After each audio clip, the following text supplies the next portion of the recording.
예수님 당시에 바리새인들에 의해서 모세의 율법은 상당히 많이 왜곡되어졌습니다. 그 중에서 오늘 본문 43절에 보시면 또 내 이웃을 사랑하고 내 원수를 미워하라 하였다는 것을 너희가 들었으나 라는 가르침은 이것은 매우 심각하게 잘못된 그런 가르침이었습니다. 왜냐하면 하나님께서는 내 이웃을 사랑하라 라는 말씀은 하셨지만 구약 성경 어디에도 내 원수를 미워하라 라는 말씀은 하신 적이 없기 때문입니다. 바리새인들이 백성들에게 이렇게 왜곡된 가르침을 했던 이유는 이웃에 대한 잘못된 정의를 그들이 내리고 있었기 때문입니다.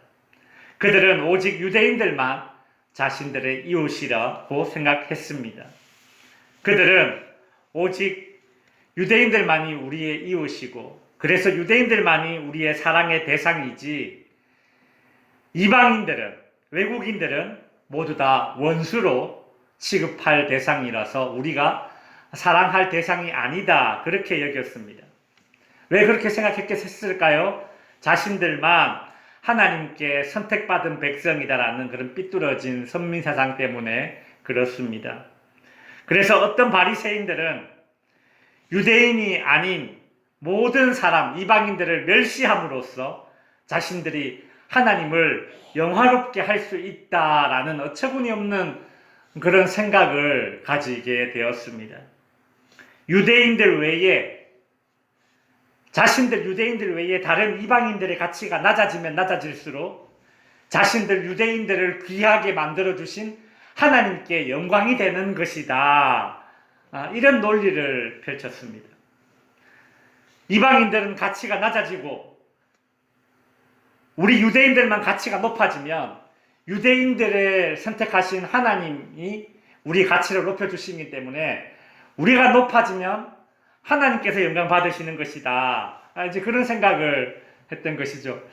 이게 참 논리적으로는 전혀 말이 안 되는 것은 아닌데 그건 참 이기적인 그런 독선이죠. 바리새인들은 백성들에게 구약 성경 율법에 나오지 않는 네 원수를 미워하라 라고 가르친 두 번째 이유는 시편에 나오는 소위 저주시로 불리는 시들 때문이었습니다. 구약 성경 시편에는 어떤 사람들에게 저주를 내리고 있는 것을 볼 수 있습니다.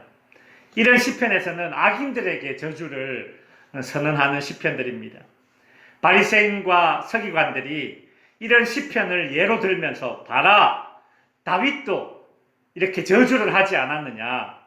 그래서 우리는 원수를 미워해야 된다라는 그런 근거 구절로 이런 성경 구절들을 이용했다라는 것이죠. 그러나 이런 저주 시편은 개인적인 그런 미움의 감정을 담아서 상대방에게 쏟아붓는 그런 감정의 악감정의 배설이 아닙니다. 이 시편들은 의인을 해치려 드는 악인에 대한 심판을 하나님께 요청하는 시입니다. 그리고 하나님의 이름과 영광을 가리는 악인들에게 심판을 내려달라고 하는 의인들의 강구, 즉 기도인 셈이죠. 사회, 그리고 혹은 이 교회, 이런 공동체의 질서를 깨뜨리는, 그리고 평화를 깨뜨리는 자들에 대한 심판을 요청하는 것이 바로 이 시편에 나오는 소위 저주시로 불리는 시들입니다. 그런데 이러한 시편을 바리새인들은 원수를 미워할 근거로 삼아서 자신들, 즉 유대인들을 제외한 모든 이방인들은 멸시해도 되는 그런 성경적 근거가 바로 이 시편이다. 이렇게 이제 잘못된 주장을 했던 것입니다. 그래서 예수님은 이런 잘못된 율법 해석을 바로 잡아주셨죠. 43절, 44절에 보시면 원수를 미워하였다는 것을 너희가 들었으나 그러나 44절 나는 너희에게 이르노니 원수를 사랑하며 너희를 핍박하는 자를 위하여 기도하라 라고 가르치십니다. 예수님은 원수를 원수로 대한다면 복수의 이 욕구에서 벗어날 수 없음을 이미 잘 알고 계셨습니다. 원수를 애써 외면하는 정도의 수준으로는, 그런 수동적인 방법으로서는 내 마음에 훅훅 이렇게 솟아오르는 이 복수의 욕구를 제어할 수 없습니다. 하물며 바리새인들의 가르침대로 원수를 미워하는 것은, 이것은 불에 기름을 붓는 격이나 마찬가지입니다. 예수님은 복수의 욕구는 수동적인 수준에서, 원수를 외면하는 수준에서 복수의 욕구가 제어되지, 복수하고자 하는 그런 욕구가 제어되지 않는다. 오히려 적극적인 수준으로 원수를 적극적으로 사랑함으로써 그 행위를 통해서 내 안에 솟구치는 복수의 욕구가 제어된다라는 것입니다. 여러분, 그런 의미에서 그런 속담 있죠. 미운 놈 떡 하나 더 준다. 이 말이 어떻게 보면 참 성경적이에요. 미운 사람이면 미운 사람일수록 친절을 행동으로 베풀어야지 내 안에 악한 감정들, 악한 마음들이 사라진다라는 것이에요. 꿈보다 해몽이 좋죠. 그렇죠? 원수를 사랑하는 것이 근데 현실적으로 가능할까? 우리는 이 예수님의 말씀 앞에 이런 고민을 하게 됩니다. 네, 맞습니다. 원수를 사랑하는 것은 소위 말해서 제정신으로 할 수 있는 게 아닙니다. 복수의 욕구는 내 정신이 아니라 성령의 정신으로 해야 되는 것입니다. 내 정신으로는 원수를 사랑하지 못해요. 원수를 사랑하는 것은 성령 하나님의 정신으로만 가능한 것입니다. 그렇기 때문에 우리는 기도해야만 하는 것입니다. 예수님께서 기도할 때에, 우리를 핍박하는 자들을 위해서 기도할 때에 내 정신, 즉 복수의 욕구가 아니라 성령 하나님의 정신, 긍휼의 정신이 내 안에 생긴다는 것입니다. 여러분에게 고통을 주는 박해자를 위해서, 여러분을 고통스럽게 하는 그 사람을 위해서 여러분이 기도할 때에 여러분은 신비한 체험을 하게 될 것입니다. 상대방을 불쌍히 여기는 마음이 내 안에 생기는 것입니다. 여러분, 나를 괴롭히는 사람을, 나를 고통스럽게 하는 사람을 긍휼히 여기는 마음이 내 안에 생긴다는 것이, 그것이 기적 아닙니까? 뭐가 도대체 기적입니까? 그죠? 그것이 기적이죠. 초대교회에 성령 충만했던 스데반 집사님은 자신을 돌로 쳐서 죽이고 있는 그 유대인들 군중들을 향하여 주여 저들의 죄를 저들에게 돌리지 마옵소서라고 기도했습니다. 제정신이 아니죠. 어떤 정신이에요? 성령 하나님께서 주시는 정신이죠. 긍휼함이 그 안에 생긴 것입니다. 여러분, 박해자를 위해서 기도해야지만 그 사람, 그 원수, 그 박해자 때문에 여러분 마음에 있는 이 마음의 평안이 빼앗기지 않는 것입니다. 여러분, 내 마음의 평안을 지키기 위한 방법은 기도하는 방법밖에 없습니다. 누구를 위해서? 그 원수를 위해서 기도할 때에, 그 원수 잘 되라고 기도할 때에 내가 잘 되는 거예요. 내 마음의 평안을 지킬 수 있으니 말입니다. 나를 고통스럽게 하는 원수를 위해서 기도할 때에, 여러분 혹시 아십니까? 하나님께서 그 원수를 구원하여 주시고 그가 변화된다면 나에게도 좋은 일입니다. 왜 그렇습니까? 더 이상 그 사람, 그 원수 때문에 내 마음의 평안이 빼앗길 일이 없어지지 않습니까? 그 사람만 변화되면 내 마음의 평안이 더 이상 뺏길 일이 없어지지 않습니까? 그것만큼 나에게 좋은 일이 어디에 있습니까? 결국 원수를 위해서 기도하는 것은 궁극적으로 나 자신에게도 유익한 일이 되는 것입니다. 이어서 예수님은 우리의 하나님 아버지께서 악인에게도 선인에게도 차별하지 않고 햇볕과 단비를 주시듯이 우리는 그런 하나님의 모습을 본받아 이웃, 즉 가까운 사람뿐만 아니라 나와 마음이 맞는 사람뿐만이 아니라 원수, 즉 나를 고통스럽게 하는, 뭔가 나하고 맞지 않고 삐그덕거리는, 내 마음을 속상하게 하는 그런 사람을 동일한 선상에 놓고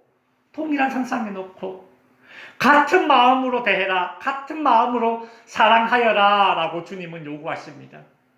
악인에게도 선인에게도 하나님은 골고루 햇빛과 단비를 동일하게 내리듯이 너희는 그 하나님의 마음을 본받아서 악인에게도 선인에게도 동일한 선상에 놓고 사랑하여라 라는 것이 우리 주님의 요구입니다. 여러분, 이런 행동이 우리를 하나님의 자녀로 이 땅에서 구분시켜 주는 것입니다. 이것은 분명히 세상의 기준과는 다른 사랑입니다. 세상은 어떤 기준으로 사람을 사랑합니까? 여러분, 어떤 사람이 이쁨을 받습니까? 어떤 사람이 존경을 받습니까? 어떤 사람이 추함을 받습니까? 세상은 뭔가를 특별하게 잘하는 사람을 사랑합니다. 세상은 그래요. 여러분, 손흥민 같은 운동선수나 나훈아 같은 가수나 송강호 같은 배우들, 이런 부류의 사람들은 소위 세상으로부터, 사람들로부터 엄청난 사랑을 받고 있는 사람들이죠. 그들이 사랑받는 이유는 무엇입니까? 그들이 특별히 잘하는 것이 있기 때문이에요. 세상이 사랑하는 두 번째 기준은 내게 이익이 돌아올 것이 있을 때에 사랑합니다. 대표적인 예를 들자면 작은 범위로는 장사, 즉 영업이 되겠죠. 여러분, 장사하시는 분들이 친절한 이유는 무엇입니까? 그 사람을 사랑해서라기보다는 이 사람이 나에게 이윤이 되기 때문에 나는 그 사람을 친절히 대하는 것입니다. 넓은 범위로는 정치입니다. 여러분, 어떤 정당이나 어떤 정치인을 선호하는 이유가 무엇입니까? 여러분은 이번에 도지사, 군수, 도의원, 군의원 뽑으셨죠? 그 사람이 당선되면 나에게 혹은 우리 지역의 발전에 무슨 이익이 있겠지, 그런 기대감으로 뽑지 않으셨습니까? 여러분, 이런 모습으로 이 세상의 그 기준으로 우리는 동일하게 사랑을 하는 것입니다. 한 가정에서도 가족끼리 이런 세상의 기준으로 세상 기준의 사랑이 공존할 때가 있습니다. 예를 들어서 이삭과 리브가 그의 아들들 에서와 야곱 형제의 이 가정이 그랬습니다. 창세기 25장 27절 28절을 보시면 여러분, 가정 안에서도 이런 세상적인 이유에서의 사랑이 존재하고 있습니다. 그 아이들이 장성함에 에서는 익숙한 사냥꾼이었으므로 들 사람이 되고 야곱은 조용한 사람이었으므로 장막에 거주하니. 자, 28절 같이 한번 읽어보겠습니다. 시작. 이삭은 에서가 사냥한 고기를 좋아하므로 그를 사랑하고 리브가는 야곱을 사랑하였더라. 자, 이 본문을 가만히 보십시오. 에서가 이삭을 사랑했던 이유는 무엇입니까? 에서가 사냥한 고기를 좋아해요. 맞죠? 자, 그러면 리브가는 야곱을 좋아했잖아요. 리브가는 왜 야곱을 좋아했을까요? 아이고, 야곱 불쌍해라. 아버지 사랑 못 받는 야곱, 아이고 불쌍해라. 나라도 야곱 사랑해줘야지. 그랬을까요? 아니에요. 어머니 리브가가 야곱을 사랑했던 이유도 여기 나오고 있습니다. 야곱은 조용한 사람이었으므로 어디에 거주해요? 장막에. 이 집에 있었단 말이에요. 이게. 큰아들 에서는 바깥으로 나가서 사냥하기를 좋아해서 사냥해가지고 잡아와요. 그러면 아버지 이삭은 사냥한 고기를 좋아해서 에서를 좋아했어요. 근데 야곱은 내성적이에요.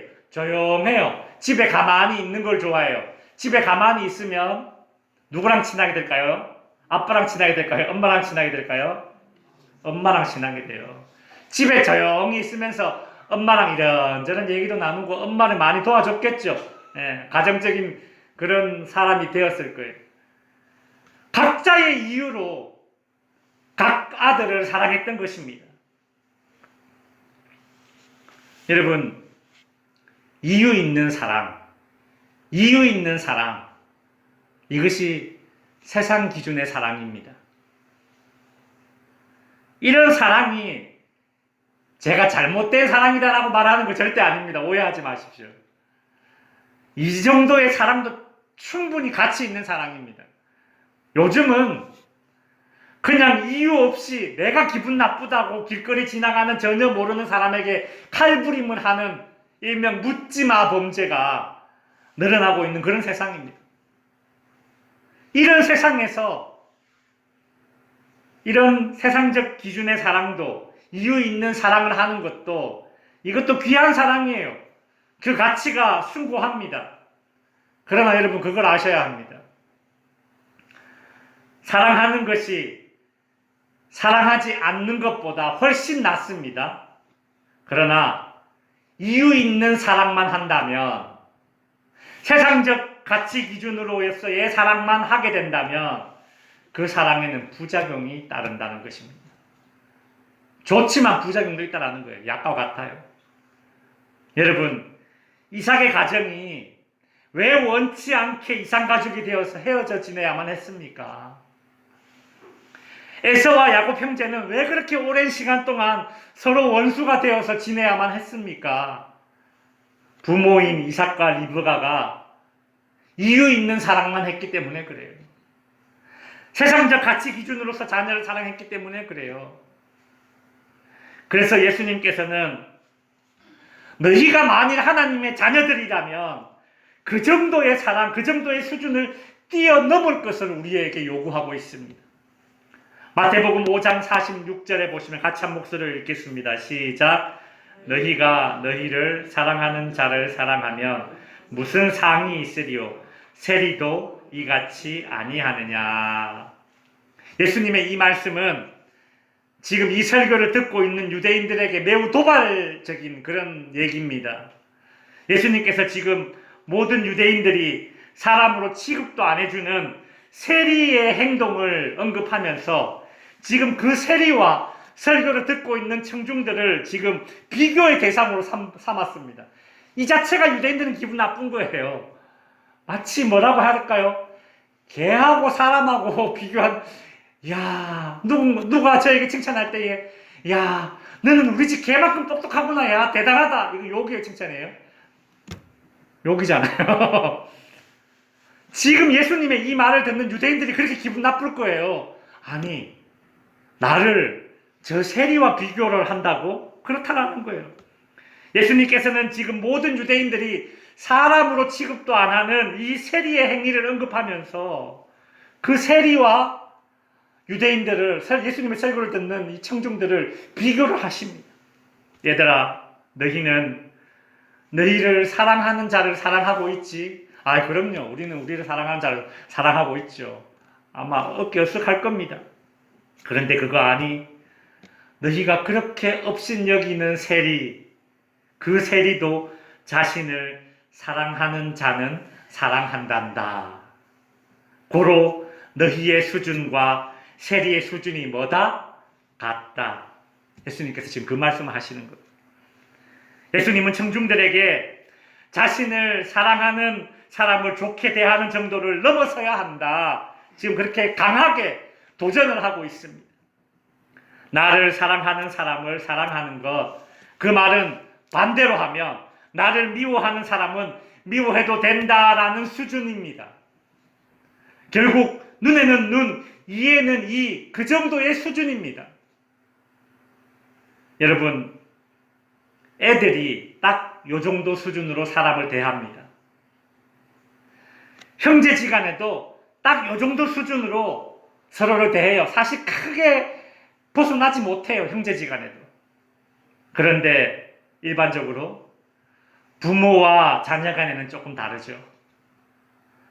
사실 부모도 자녀에게 서운한 감정을 느낄 때가 종종 있습니다. 그렇다고 자녀가 부모에게 한 만큼 부모가 자녀에게 대합니까? 아니잖아요. 여러분의 자녀가 나에게 대한 만큼 여러분은 여러분의 자녀에게 대하십니까? 아니잖아요. 무슨 차이입니까? 성숙함의 차이. 성숙함의 차이. 예수님께서는 만일 우리가 하나님의 자녀라면 세상의 기준의 사랑이 아니라 좀 더 성숙한 사랑의 행위가 있어야 할 것을 요구하고 계신 것입니다. 이어서 예수님은 오늘 본문 47절에서 이런 말씀도 하십니다. 같이 한번 읽겠습니다. 시작. 또 너희가 너희 형제에게만 무난하면 남보다 더하는 것이 무엇이냐? 이방인들도 이같이 아니하느냐? 예수님은 이 말씀에서도 지금 설교를 듣고 있는 유대인들을 도발하고 있습니다. 예수님께서는 지금 모든 유대인들이 사람으로 취급하지 않는 이방인들의 행동을 언급하면서 그 이방인과 설교를 듣는 이 유대인 청중들을 비교하고 계십니다. 또 기분 나빴을 거예요. 아니, 어떻게 이방인과 우리를 비교할 수가 있지? 오늘 본문에서 형제들끼리만 무난한다라는 말은 형제들끼리만 인사한다라는 말입니다. 우리는 이런 생각이 들죠. 아니, 그럼 인사를 아는 사람들끼리 하지. 길거리 지나가는 모르는 사람들에게 다 인사합니까? 그런 생각이 들죠. 그렇죠? 그러나 그 뜻이 아닙니다. 이스라엘에서 인사는 샬롬입니다. 샬롬. 그것은 평안과 화평의 뜻입니다. 이것은 인사이면서 동시에 상대방에게 평안을 비는 행위입니다. 축복을 비는 행위입니다. 그래서 47절의 이 말은 단순히 아는 척하는 인사를 가리키는 것이 아니었죠. 유대인들은 이방인들을 개 취급했다고 말씀드렸습니다. 어떤 유대 랍비 선생들은 하나님이 이방인을 만드신 이유가 지옥의 불쏘시개로 쓰기 위해서다. 그런 말을 스승없이 했습니다. 그러니 유대인들이 이방인들에게 먼저 샬롬이라고 인사했을까요? 안 했을까요? 절대 안 했죠. 유대인들이 이방인들에게 먼저 샬롬, 평안을 비는 행동은 절대 하지 않았습니다. 절대 안 했죠. 예수님은 유대인들에게 너희가 만일 지금 설교를 듣고 있는 청중들에게 지금 다시 한번 이 율법을 재해석해서 가르쳐 주시는 것입니다. 너희가 만일 정말 하나님의 자녀라면 너희가 이방인들을 업신여길 그를 대상으로 여길 것이 아니라 너희가 샬롬이라고 복을 빌어주어야 할 대상으로 여기는 그 사랑의 행위를 할 수 있어야 너희가 하나님의 자녀다. 지금 그렇게 그 정도의 수준을 요구하고 계신 것입니다. 성도 여러분, 세상 기준의 사랑은 사랑받을 만한 사람을 사랑하는 수준이고 나를 사랑하는 자를 나도 사랑해주는 수준입니다. 세상의 기준의 사랑은 이처럼 자기애에 기반하고 있어요. 자기 사랑에 기반하고 있어요. 그래서 사랑해야 될 그 대상이 한정됩니다. 이게 정해져 있어요. 왜냐하면 자기 사랑에 기반한 사랑을 하고 있기 때문에 사랑해야 될 대상이 이렇게 한정되어져 있어요. 그러나 예수님께서는 하나님의 자녀들에게 요구하신 사랑의 수준은 그 수준을 뛰어넘는 사랑입니다. 어떻게 그것이 가능합니까? 세상 기준의 사랑처럼 자기애에 기반한 사랑이 아니라 하나님의 자녀들이 해야 될 사랑은 자기애에 기반한 사랑이 아니라 따라합시다. 신앙에 기반한 사랑. 예, 맞아요. 자기 사랑에 기반한 사랑을 하는 것이 아니라 신앙에 기반한 그런 사랑을 해야지 되는 것입니다. 성도 여러분, 신앙에 기초한 사랑을 하시기 바랍니다. 신앙에 기반한 사랑은 사랑의 대상을 구별하지 않습니다. 그래서 예수님은 48절에서 우리의 사랑 행함의 기준을 이렇게 제시하고 계십니다. 48절 같이 한번 읽습니다. 시작. 그러므로 하늘에 계신 너희 아버지의 온전하심과 같이 너희도 온전하라. 여러분, 이 말씀 어떻게 생각하십니까? 예수님이 우리를 너무 과대평가하고 있다는 생각 들지 않습니까? 과소평가하면 기분 나쁘잖아요. 근데 너무 과대평가해도 좀 뭐라고 해야 될까요? 기죽잖아요. 저는 오늘 본문을 보면서 그런 생각이 들어요. 야, 이거 너무 심한데? 그럼 솔직히 이거 너무 심한 거 아닙니까? 어떻게 우리가 그렇게나 온전할 수 있습니까? 이게 절대 불가능한 것이라고 생각이 듭니다. 그러나 오늘 본문은 우리가 꼼꼼하게 살펴보아야 합니다. 예수님이 이 말씀으로 우리에게 또 다른 짐을 지우고자 하심이 아닙니다. 만일 예수님께서 우리에게 하늘에 계신 너희 하나님의 온전하심과 같이 너희도 온전하라 라고 말했다면 우리는 경악할 겁니다. 절대 불가를 외치면서 자포자기했을 거예요. 아유, 하나님 못합니다. 그러나 오늘 본문에서 우리 예수님 우리에게 뭐라고 말씀하십니까? 하늘에 계신 너희 하나님의 온전하심과 같이가 아니라 하늘에 계신 너희 아버지의 온전하심과 같이라고 하셨어요. 여러분, 이 단어의 차이는 너무나 큰 차이를, 결과를 가지고 옵니다. 여러분, 아버지는 자녀가 자기처럼 하지 못한다고 해서 법으로 대하지 않습니다. 맞습니까? 안 맞습니까? 맞아요. 어떻게 대할까요? 법으로 안 대하면? 긍휼로 대하죠. 그리고 응원해 주죠. 그리고 아버지처럼 할 수 있도록 그렇게 뒤에서 힘을 주시죠. 능력을 주시죠. 그래서 예수님은 하늘에 계신 너희 아버지의 온전함 같이 너희도 온전하라 라고 말씀하신 겁니다. 이제 말씀을 마무리하겠습니다. 여러분에게 그리스도인이 된다라는 것은 어떤 의미입니까? 세상에는 기독교인이 아니지만 항상 다른 사람들보다 더 윤리적으로 노력도 더 많이 하고 더 선하게 살려고 노력하고 또 더 착한 사람들, 또 자기 자신을 훈련하는 그런 사람들이 많습니다. 이러한 상황에서 우리가 예수 믿어 구원받게 되었고 하나님의 자녀가 되었으니 우리와 그들의 다름이란 도대체 무엇이겠습니까? 예수님도 오늘 본문 47절에서 설교를 듣는 청중들에게 너희가 남보다 더하는 것이 무엇이냐라고 질문하셨지 않습니까? 우리는 이 질문 앞에 무거운 마음으로 서야 하는 것입니다. 하여 성도 여러분에게 마지막으로 적용의 권면을 하도록 하겠습니다. 우리가 사랑을 실행함에 있어서 제일 경계해야 될 생각이 있습니다. 무엇인가 하면 한번 따라해 보세요. 이만하면 됐다. 그 생각이 우리가 가져서는 안 되는 생각이에요. 이만하면 됐다라는 생각을 우리가 사랑을 실행함에 있어서는 가장 경계해야 될 생각이라는 것이죠. 이만하면 됐다라는 생각은 공로주의자들이 하는 생각입니다. 이만하면 됐다라는 생각은 하나님의 다함이 없는 은혜를 체험해보지 못한 사람들이 하는 말이에요. 이만하면 됐다라는 그런 생각을 가진 사람들은 세상의 기준으로 사랑하는 자들의 생각입니다.